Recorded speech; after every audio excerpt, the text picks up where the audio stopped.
This week's AEW was the go-home show for Full Gear, the pay-per-view coming up for this Saturday, and it got started with a hype package for all the big feuds heading into this pay-per-view.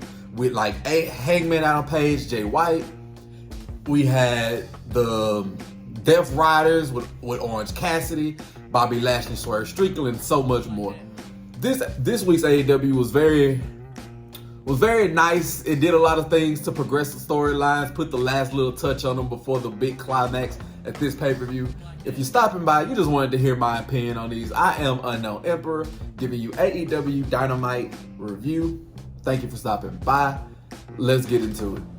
Dynamite got started with a blockbuster match.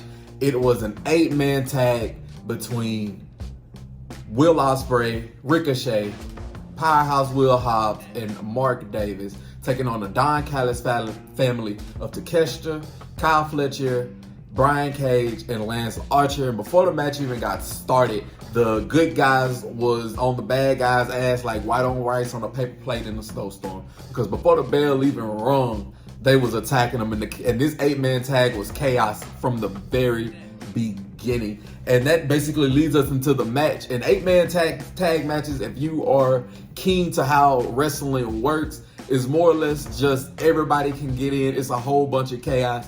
Everybody tags in, showcases their offense and what they can do. And out of those 8 names that I named, can you tell me who took the pin? I'll give you 30 seconds.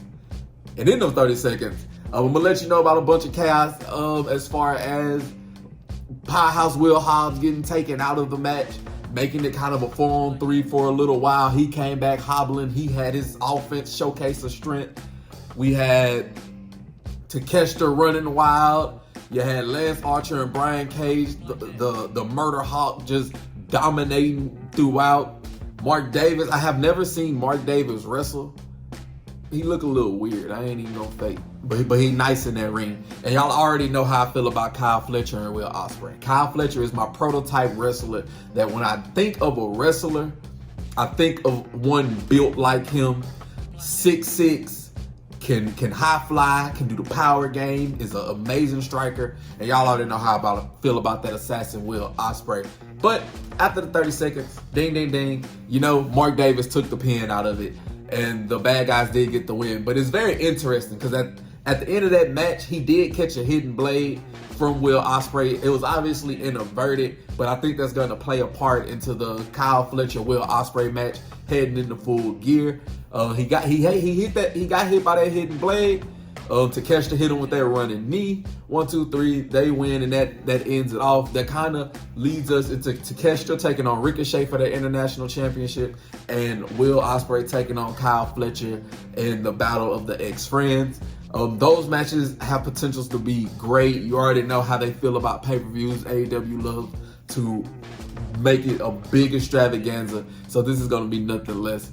Stay tuned for my predictions to know exactly how I feel like it's going to go. But for the sake of AEW, this match was good. It got the point across. It kind of left us wondering what's going to happen going into Saturday. So it ticked all those boxes. I really enjoyed it. Death Riders time. Jon Moxley and his goons was in the back. You know, Jon Moxley was talking in riddles towards OC, letting them know that this is beyond you. And he's going to break his body down. This led to Claudio telling Darby Allin, he don't want these problems. He's going to break him. He's going to end him. And Darby Allin immediately responded. He kept it short and sweet. He told Death Riders everybody's going to have their day, and that Claudio's day was today. I'm going to let you in on the secret. Today was not Claudio's day. Today was not Claudio's day at all to get got. But I'm very intrigued. This storyline continues. The storyline continues in the main event. But this was a nice little breadcrumb for me. MVP let us know early in the night that he was going to have a big announcement. So Renee was standing by waiting for that announcement. He pulled up in the SUV. She greeted the Hurt Syndicate. And MVP let us know that his big announcement is that Bobby Lashley is going to debut on AEW Dynamite. He's going to give us a match. And it's gonna be good. While he was talking, that man Swerve Strickland snuck Bobby Lashley, caught him with a right. He had that chain on his hand. He looked him and he ran away. He ran away. It was funny. That was funny. That was funny. It was crazy. And y'all already know Swerve Strickland is my favorite wrestler on AEW. So I'm gonna have my eyes glued to the TV or to my phone wherever I'm watching it for Swerve Strickland. A part of me think Bobby Lashley gonna win, but the last time we saw Swerve, really, he lost. So you know you don't want to make him lose twice. But Bobby Lashley finna debut. You don't want to make him lose. There's so much goodness in this match that anything can happen. So I'm ready for it. This is probably my most anticipated match on the card. Swerve Strickland. But I love the Hurt Syndicate too. So story time with Adam Cole, baby. He made his way to the ring. He was extremely disappointed that he won't be the one to be facing MJF this Saturday in Full Gear, but he is extremely excited because his buddy, his pal, Roderick Strong, does get to face MJF going into Saturday, and they both share the same agenda. They both want to get rid of MJF, or so it seems in Adam Cole's mind. But when he was interrupted, it was a pleasant surprise. It was his old buddy Kyle O'Reilly coming down in his conglomeration shirt, and he basically just told Adam Cole, hey, I want you to step away from MJF. That man is way more evil than you could ever be. We care about you. Your foot has been pasted together with popsicle sticks, duct tape, and some glue, and you trying to fight this man. Please don't do this. Somebody's gonna get hurt, and I care about you. Do you care about your friends? Because we're willing to go to war with you, and we're willing to die for you. Are you really gonna let us die for you? And then he walked off on him. Adam Cole's sitting there stuck. Now, this puts a good little wrinkle into it, because we have a segment later on where Roderick Strong came out, where, you know, it was like, this puts a little wrinkle in it, because I don't know what's gonna happen Saturday in that MJF Roderick Strong match. Like I don't. Also, like, in totality of what happened with everything in this, this happened, then MJF, oh my God, he is such an asshole. He is an asshole, because he had a video package where he pulled up in his car. He threw change somewhere so a homeless man could go get it, and he told him to go fetch it.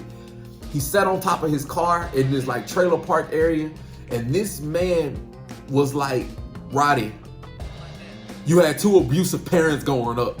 God damn, your mom shot your dad growing up. I'm like, what the hell? MJF, what are you talking about? Like, I'm sitting over there with my mouth wide open, no diddy, like confused, like, and I love MJF, like, and I'm not even saying, like, I'm saying this like I was surprised, but I love MJF, so I'm not tripping on it. It was just wild that he was saying these things.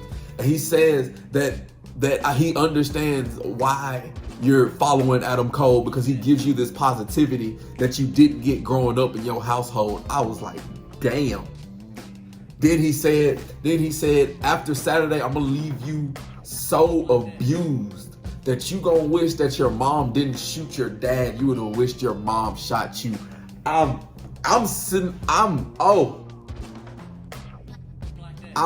my Lord. He is firing on all cylinders there. Then the rebuttal from Roddy Strong, he came out, he said he done heard all these things before, but he's gonna earn it. So he gave us a big fiery face promo, which confused me, because I'm thinking he gonna turn on Adam Cole, but I don't know now. I'm extremely confused. I'm thinking he gonna turn on Adam Cole, but he just gave us this amazing face promo. Kyle O'Reilly is trying to take Adam Cole out of the situation, like he might have something to do with it.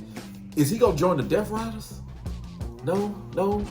Or is he gonna join the Undisputed Kingdom? And they gonna, I don't know. But I'm so intrigued about this. That was all that happened with the space that in between their space and that their TV time was. But that was amazing, and I enjoyed it. I'm so intrigued. I'm ready to see what happens. Orange Cassidy was then in the back telling the rest of the conglomeration to not get involved later on whenever he goes up against the Death Riders, which is going to most definitely backfire, but we'll see where that goes. Chris Statlander then had a match ahead of her TBS Championship match against Sheeta, and these two had a good, hard-hitting, probably 8 to 10 minute match, back and forth. These two powerful women just showcasing what good wrestling is, and it kind of got to an abrupt ending because when it felt like Sheeta was starting to pick up the pace a little bit, Chris Statlander hit her finisher out of nowhere. 1, 2, 3, she wins. When we were met by Mercedes Moné, the TBS champion, followed by Camille, whose arm was in a sling.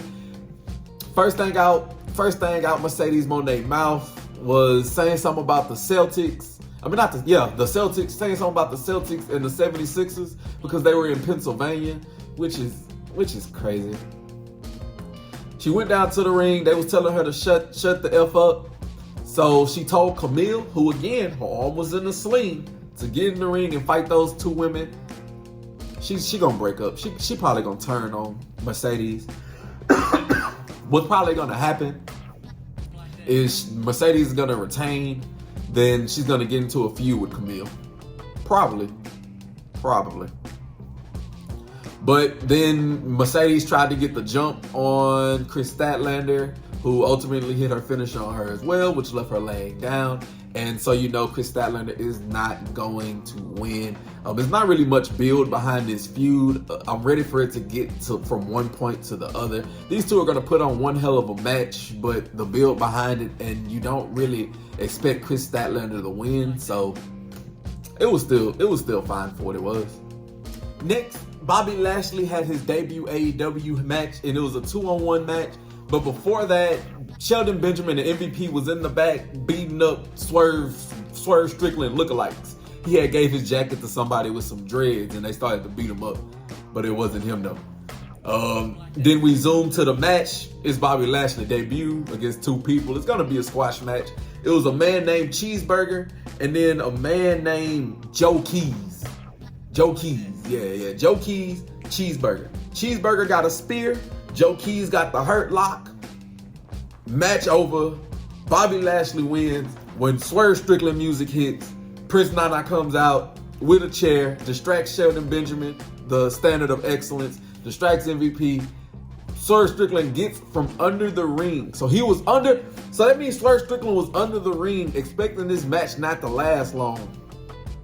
Or he punched him early in the night and at some point went under the ring and just been waiting there for Bobby Lashley to win his match.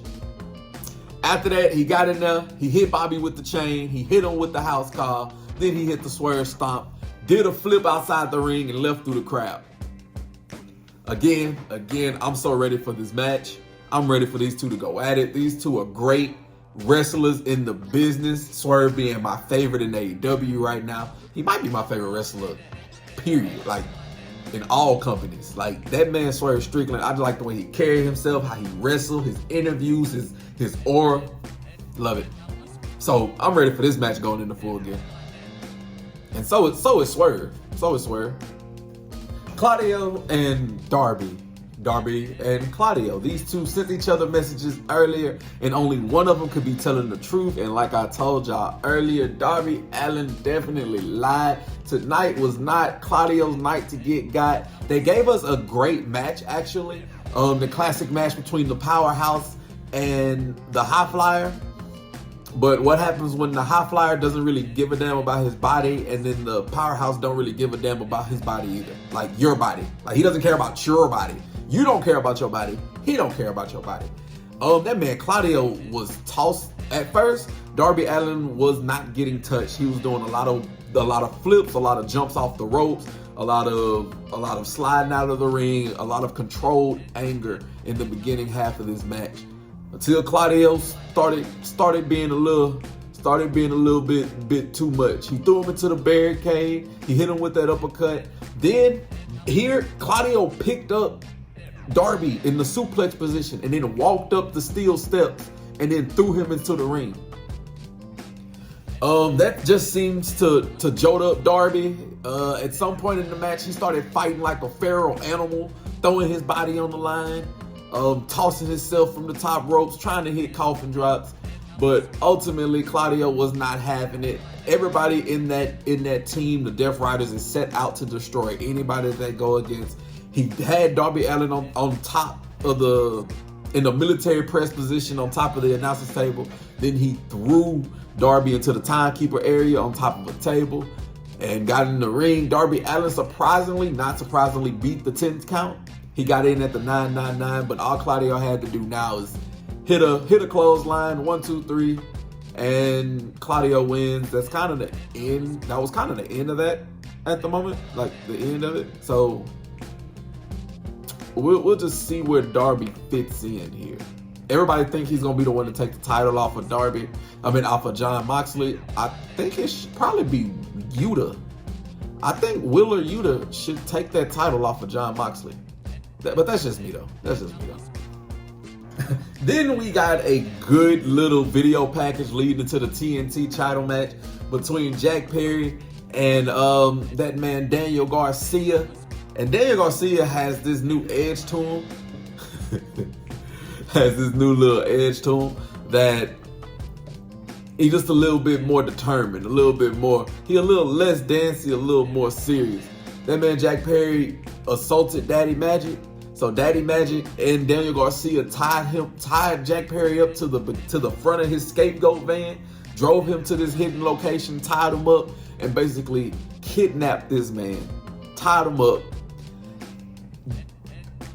I don't know what Garcia was thinking. He basically just gave him a warning. Like, he was like, man, all you higher ups don't do nothing but care about yourselves. I'm sick of it. You don't know what I've been through. I don't want to go to that place that you want me to go, and I'm not gonna go there. And then he hit us with that line that whenever somebody says it, you gotta run away. That man said, hold on, I got something for you. I'm gonna be right back. He said, stay right there, knowing he couldn't move. He said, I got something for you. I'm gonna be back. He came back with a crowbar, destroyed the scapegoat van, and then him and Daddy Magic left. I think with the Elite being gone, more or less, that Daniel Garcia should most definitely win that title, or Jack Perry should win and Adam Copeland come back. One of the two, I'm okay. Regardless of where this feud goes, I'm gonna be all right with it. I'm invested in it, but I'm not as invested, and I don't really care who wins it, because you can get a lot of storyline from either one of them. But I'm ready to see where it goes. I'm ready and anticipating this match. It has no choice but to be a good one. Contract signing for the Ring of Honor Championship between the Nueve, Chris Jericho, and Ishii. And they were backstage with Renee at the table when Chris Jericho was like he needed his legal team to look over it. So he got up and began to walk away. But this was like the funniest shit I have seen on AEW in a while. Jericho was basically walking through the back arena, and Ishii was like Michael Myers stalking him, walking him in behind. And anybody that he got in the way, he just pushed to the side.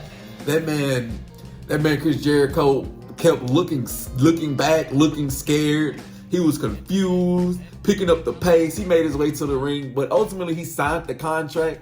But he got Ishii to turn his back to the rampway. He was jumped by the rest of the Learning Tree, Big Bill, and Brian, and Big Bill, and the Redwood, and Brian Keith, the Bad Apple. Yeah, the Bad Apple.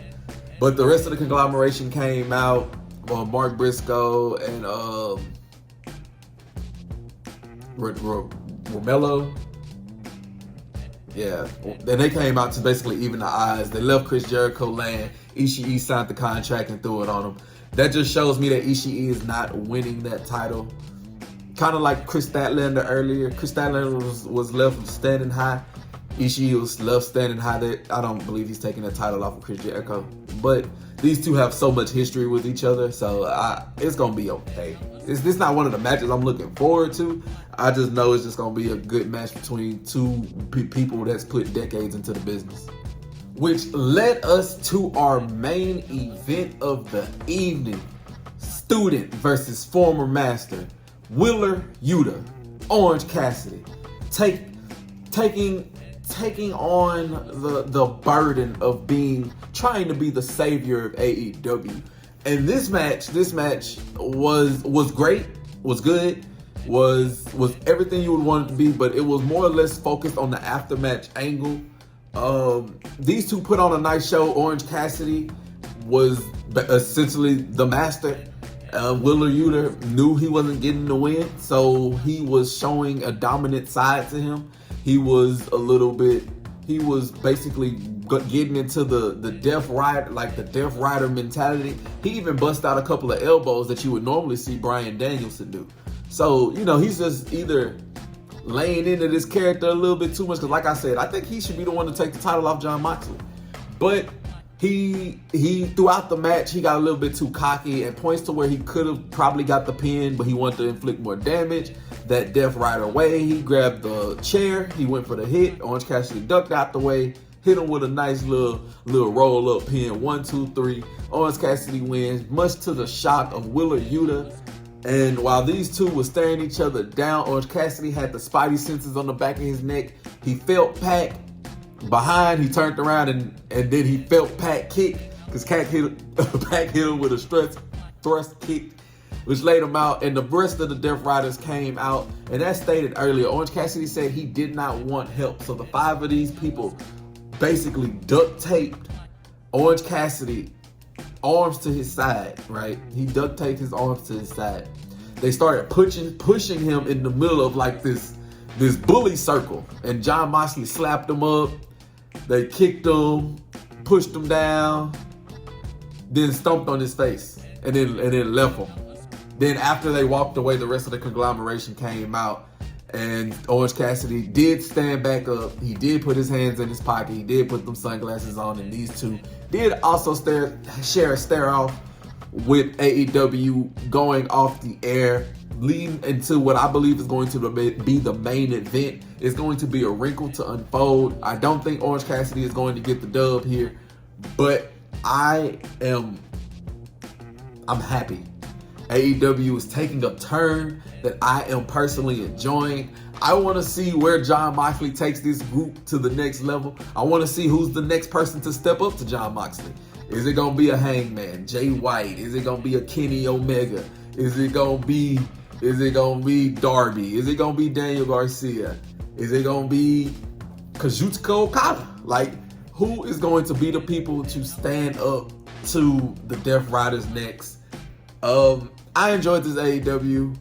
Oh, and I didn't tell y'all. It was some point in the back, Mariah May is gonna have her celebratory women's championship, even though she won that title like months ago. I think Toni Storm's gonna return here. I hope, because that title has not had anything since Toni Storm has been here. Her and Mina was just shaking their chest. Oh my goodness, but. All that aside, I'm ready for AEW Full Gear. I'm sure it's going to be like 10 to 15 matches on that card. That is going to be a 5-hour, but every match on there is going to hit. It's going to be a banger, and I'm ready for it. Y'all let me know what y'all thought about this week's AEW in the comments down below. Let me know how much you like or hate my opinions on this week's AEW. And don't forget to like, share, and subscribe while you're here. Become a valued member of this unknown empire. Until next time, everybody have a blessed one. I will see you when I see you.